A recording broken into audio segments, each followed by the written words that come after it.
Smart Generation di seluruh Indonesia. Berjumpa lagi dengan video pembelajaran Primagama. Perkenalkan, nama kakak Aulia Husna Saptamurti, biasa dipanggil Kak Aulia. Kakak merupakan instruktur bidang studi bahasa Indonesia. Oke, pada kesempatan kali ini kakak akan mengajak adik-adik untuk belajar materi bahasa Indonesia kelas 7 SMP, yaitu tentang fabel.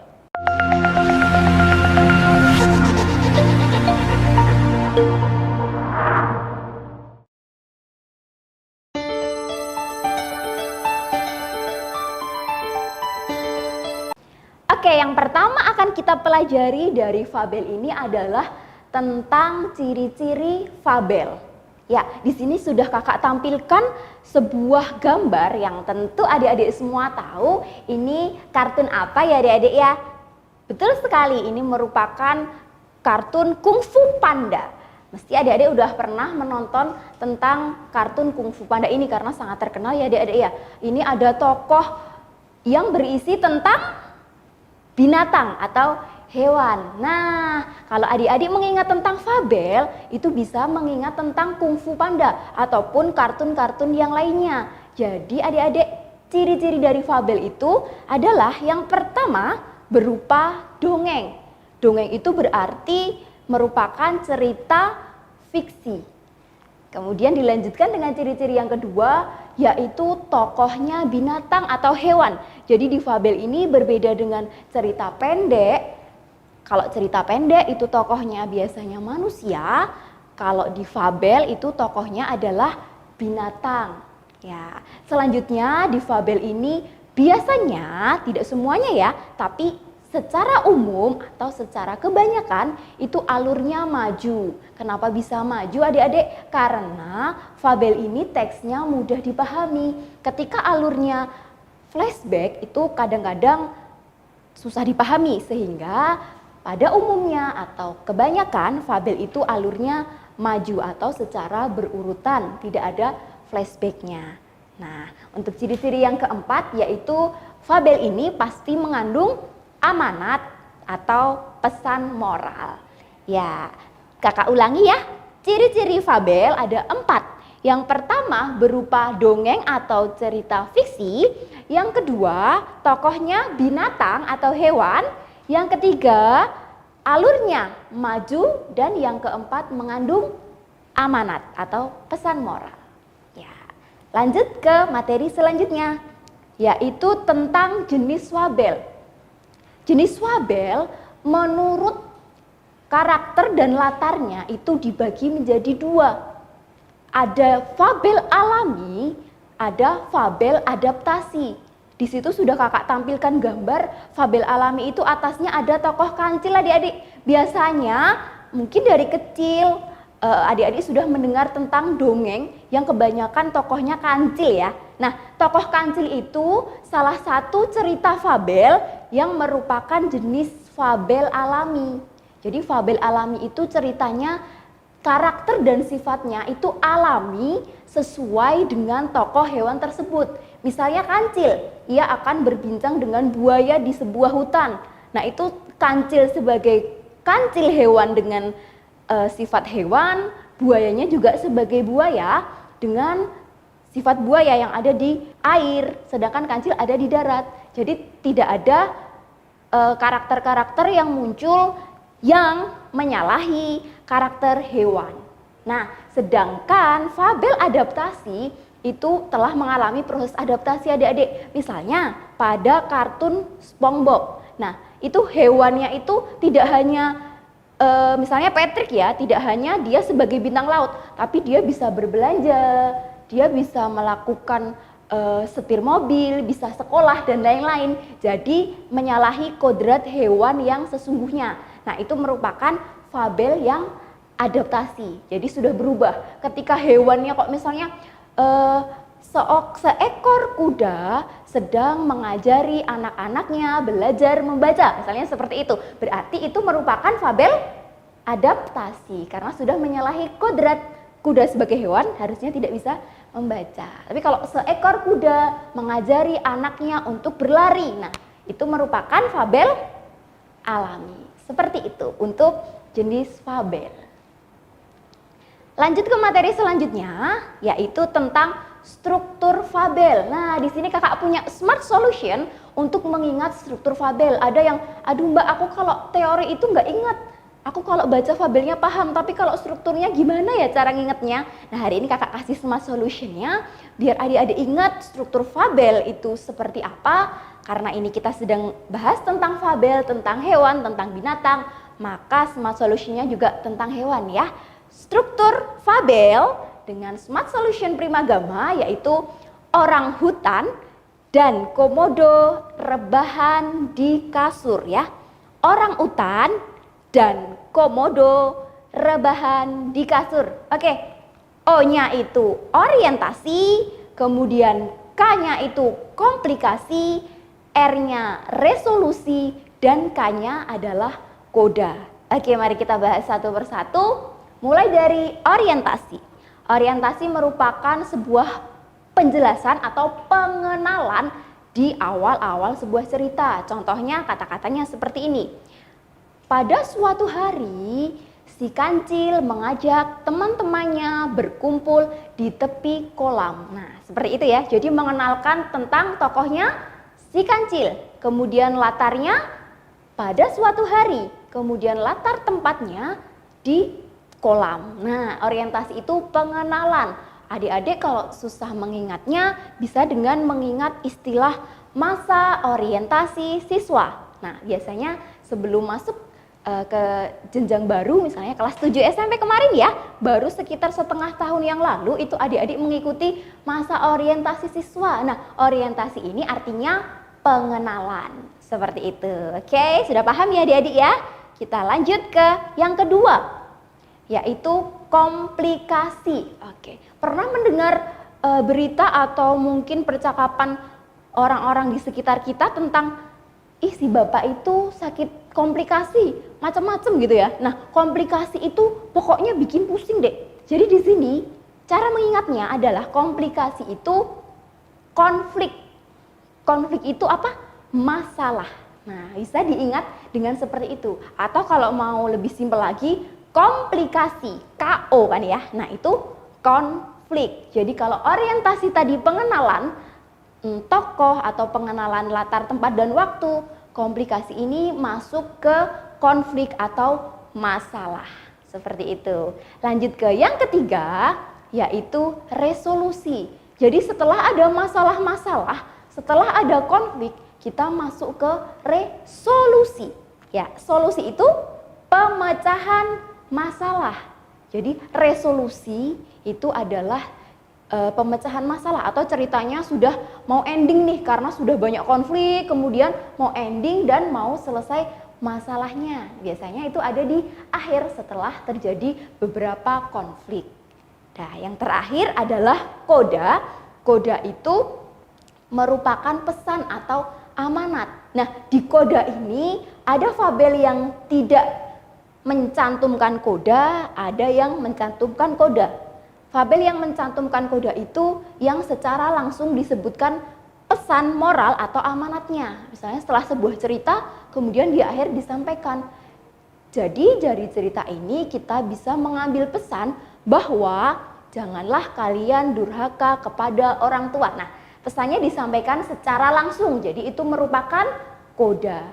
Nah, ketika sebuah fabel di akhir ceritanya tidak memunculkan atau mencantumkan amanat atau pesan moral, berarti itu struktur fabelnya hanya orientasi, komplikasi, dan resolusi.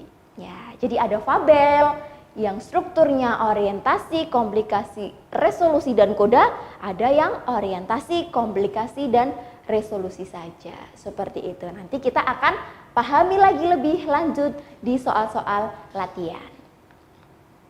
Ya, selanjutnya tentang unsur kebahasaan. Jadi di teks fabel ini nanti kita akan belajar tentang kebahasaan. Ada dua. Yang pertama kalimat langsung dan kalimat tidak langsung. Kemudian yang kedua kata sandang dan kata keterangan. Untuk kalimat langsung dan tidak langsung tentu adik-adik sudah mengetahui sejak SD dulu ya tentang perbedaannya.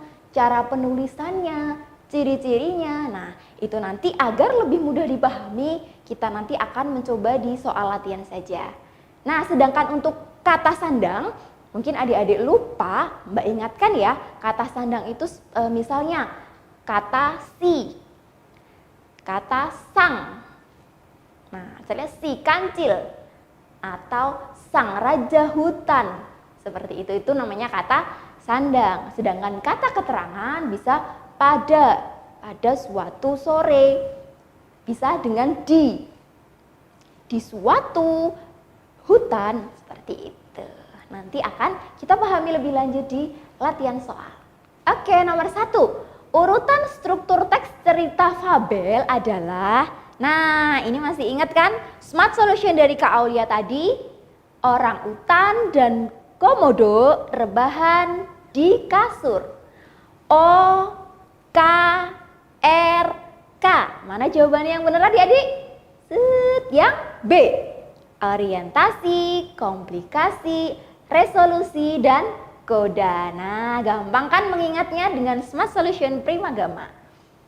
Lanjut ke soal selanjutnya. Cerita fabel yang berisi pengenalan cerita seperti pengenalan tokoh, pengenalan latar tempat dan waktu, pengenalan background atau tema, dan lain sebagainya adalah struktur bagian, oke tadi pengenalan. Berarti orientasi ya, jawabannya A. Lanjut ke soal selanjutnya. Akhirnya mereka tiba di kediaman sang kancil. Sengaja kancil berbuat bodoh sehingga keadaan itu jadi tenang. Cobalah bagaimana semula, pinta kancil. Lalu mereka kembali ke tempat semula. Harimau masuk kembali ke tempat ia terperangkap. Kancil mengerahkan seluruh penghuni hutan. Nah, kutipan tersebut merupakan struktur teks fabel bagian titik-titik. Nah, ini ada kata kuncinya adik-adik, yaitu akhirnya. Berarti akhirnya itu ada di cerita bagian akhir. Berarti ini merupakan resolusi.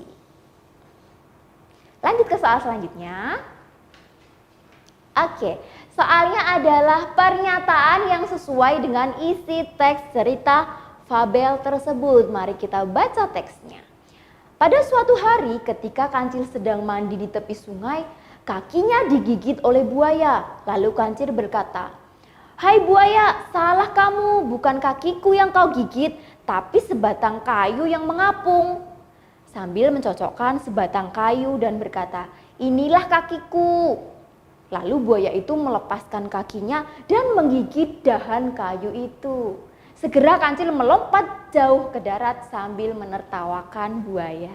Nah, pernyataan yang sesuai dari cerita fabel di atas adalah kancil tadi melakukan sebuah upaya untuk menjebak si buaya, adik-adik. Jadi si buayanya itu sebenarnya sudah benar menggigit kaki kancil. Tapi bagaimana caranya ya biar aku bisa lepas dari buaya? Pikir kancil seperti itu, maka dia membohongi buaya. Yang digigit itu bukan kakiku, itu kayu, sebatang kayu gitu. Padahal sebenarnya itu kakinya kancil. Nah, di sini bisa kita tahu ya bahwa seperti pada cerita kancil yang lainnya, kancil itu sifatnya cerdik. Ya. Jadi jawabannya yang D, kancil lebih cerdik dari buaya meskipun kecil dan lemah. Jadi buaya itu lebih besar dan sebenarnya lebih kuat dari kancil, tapi karena kecerdikan si kancil, akhirnya kancil bisa mengalahkan buaya. Jawabannya yang D. Lanjut ke soal selanjutnya. Ya, di sini kakak sebutkan atau kakak tampilkan sebuah cerita fabel yang nanti akan bisa dibahas di soal-soal selanjutnya. Kita baca bersama-sama dan kita nikmati bersama cerita tentang fabel ini. Di sebuah hutan, hiduplah seekor singa yang ganas. Suatu hari sang singa ganas itu membuat peraturan bahwa dia tidak akan berburu binatang hutan. Wow, singanya membuat peraturan bahwa dia tidak akan berburu binatang hutan. Oke, sebagai gantinya harus ada binatang di sekelilingnya yang suka rela menjadi mangsanya. Jadi ini seekor singa ini membuat peraturan baru tidak akan berburu di hutan, tetapi sebagai gantinya hewan-hewan itu merelakan diri untuk menjadi mangsanya si singa. Nah, pada hari pertama setelah peraturan itu diberlakukan, datanglah seekor kelinci. Sambil terengah-engah, kelinci itu meminta maaf kepada sang singa yang ganas itu. "Maaf Raja Singa, saya datang terlambat. Ada singa lain yang tadi memburu saya," kata si kelinci. Kemudian singa yang ganas itu mengangguk-angguk kepala dan langsung menyahut, "Mana singa yang mengejarmu? Akan kuhabisi dia sekarang." "Iya sang raja, dia ada di dalam sumur itu." Kemudian singa itu masuk ke sumur dan tidak bisa keluar. Nah, akhirnya binatang-binatang itu menjadi lega. Berkat kecerdikan kelinci, sang singa yang ganas itu masuk ke dalam sumur dan tidak ada lagi pemangsa di hutan itu. Nah, itu merupakan fabel cerita antara kelinci dan singa. Ya, kita lanjut ke soal tentang fabel ini. Nanti ada beberapa soal ya adik-adik ya. Soal yang pertama, berdasarkan penggambaran latarnya, jenis fabel tersebut adalah, berdasarkan penggambaran latar itu yang tadi, ada fabel alami yang ada gambar kancilnya, kemudian fabel adaptasi yang ada gambar SpongeBob-nya tadi. Nah ini tadi cerita tentang singa dan kelinci, itu mereka berperan seperti di hutan biasa sebagai karakter binatang atau karakternya manusia. Seperti binatang ya, karena singa merupakan raja hutan, kemudian kelinci merupakan hewan biasa. Nah, jadi di sini jawabannya adalah jenis fabelnya alami, yang A. Oke, mudah sekali. Lanjut ke soal selanjutnya. Tentang latar cerita fabel di atas. Latarnya tadi di hutan. Kalau misalnya setelah membaca adik-adik agak lupa, coba kita cek langsung di opsi atau pilihan jawabannya.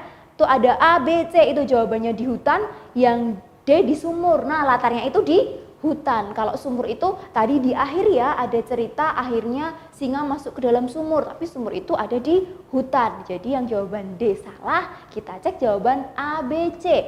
Ada petang hari, siang hari, siang hari. Nah, tadi tidak ada clue atau tidak ada petunjuk. Itu tadi waktunya pagi, siang, atau malam ya nggak ada. Nah, maka kita coba cek di yang lain atau di suasana. Nah, itu untuk A mengharukan, B menyenangkan, dan yang C menegangkan. Suasana seperti tadi itu apakah mengharukan? Tidak ya. Menyenangkan? Tidak juga. Menegangkan? Betul sekali, tadi itu menegangkan antara kelinci dan singa. Kelinci sangat tegang sebenarnya mendekati singa. Karena apa? Singa akan memakannya, tapi karena kecerdikan kelinci, akhirnya ketegangan itu berhasil diurai atau akhirnya kecerdikan kelinci mengalahkan singa. Seperti itu jawabannya yang C. Ya. Lanjut ke soal selanjutnya, masih tentang cerita singa dan kelinci. Tokoh dan karakter cerita fabel di atas ya, ada dua tokoh tadi ya, tokoh singa dan tokoh kelinci. Sudah pasti singa itu berwatak apa itu, ada cerdik, serakah, pintar, serakah. Nah, cerdik tidak ya, pintar juga tidak ya, berarti serakah. Jawabannya kalau enggak B, D nih. Kita cek kelinci. Kelinci untuk yang B berwatak pintar, untuk yang D kelinci berwatak cerdik. Nah, apa yang dilakukan kelinci tadi, pintar atau cerdik adik-adik? Kalau pintar itu hanya sebatas pintar saja. Kalau cerdik itu sudah di atasnya pintar. Jadi yang dilakukan kelinci ini adalah, atau wataknya kelinci itu cerdik. Jawabannya yang D, singa berwatak serakah, kelinci berwatak cerdik. Nah, ini masih soal tentang singa dan kelinci. Pesan moral cerita fabel di atas. Pesan moral atau amanat itu syaratnya atau ciri-cirinya itu BUS. BUS ya. Baik, umum, sesuai.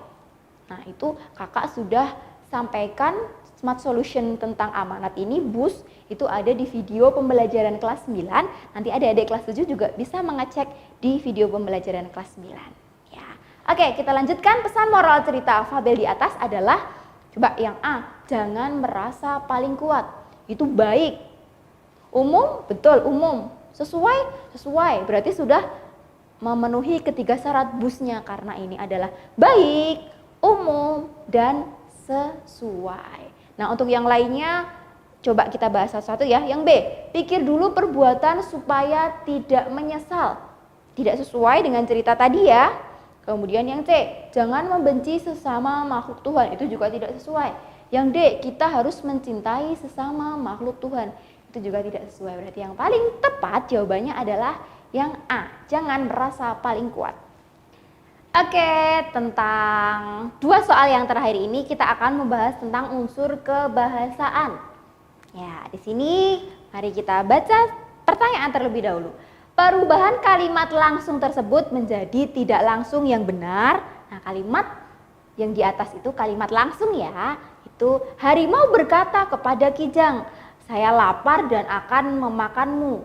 Kemudian itu diminta untuk diubah menjadi kalimat tak langsung. Nah, itu berarti gimana adik-adik? Harimau berkata bahwa dia lapar dan akan makan apa? Apakah di situ mu kemudian memakanku? Bukan ya, karena di situ harimau berkata kepada kijang. Nah, kijang di sini berarti nya, ya, bukan, jawabannya bukan memakanku, tapi memakannya. Harimau berkata bahwa dia lapar dan akan memakannya. Jawabannya yang D. Oke. Soal yang terakhir yaitu tentang penulisan kalimat langsung yang benar. Jadi secara penulisan ejaannya, entah itu dari segi penulisan huruf kapital atau dari segi tanda bacanya. Oke, kita cek satu-satu dari A. Sekaligus kita akan menganalisis mana yang belum tepat ya. A, semut berkata koma, sudah benar ya. Semut berkata koma, sudah benar. Kemudian tanda petik, siapakah yang telah menolong aku? Tanda tanya ditutup dengan tanda petik.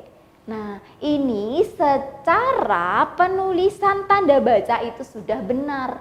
Tetapi harusnya setelah tanda petik itu S-nya pada kata siapakah itu harusnya kapital. Jadi yang A itu kurang tepat karena S pada kata siapakah harusnya kapital. Ya, kita cek yang B. Tanda petik, siapa yang berani melawan aku? Tanda tanya, tanda petik, tanya singa, titik. Nah, itu untuk tanda baca sudah benar. Kata langsungnya dikutip dengan tanda petik, kemudian diakhiri dengan tanya singa dan diakhiri dengan tanda baca titik. Untuk huruf kapitalnya, siapa yang berani? S-nya sudah benar kapital. Nah, jawabannya yang B ini tepat. Kita cek yang C sekaligus kita mencari mana yang salah. Kancil berkata bahwa tanda petik, aku tidak takut melawanmu, titik, tanda petik. Kurang apa adik-adik? Setelah kata bahwa itu harusnya dikasih tanda koma. Jadi Kancil berkata bahwa koma, aku tidak takut melawanmu, titik, tanda petik. Yang betul seperti itu. Berarti jawaban C ini bukan merupakan jawaban yang tepat. Kita cek yang D. Kuda berkata, titik 2, tanda kutip. Pergilah dari sini, tanda seru, tanda kutip. Oke, yang kurang tepat dari jawaban D ini apa adik-adik? Titik 2. Harusnya kuda berkata, koma, kemudian tanda petik, pergilah dari sini, tanda seru, tanda kutip. Ya, jadi jawaban yang tepat adalah B. Oke, demikian adik-adik Smart Generation penjelasan mengenai materi fabel pada bahasa Indonesia di kelas 7 SMP. Semoga bermanfaat untuk kalian semuanya. Sampai berjumpa di video pembelajaran selanjutnya. Jangan lupa subscribe channel YouTube kita dan bunyikan loncengnya. Primagama siap, Primagama smart Primagama terdepan dalam prestasi.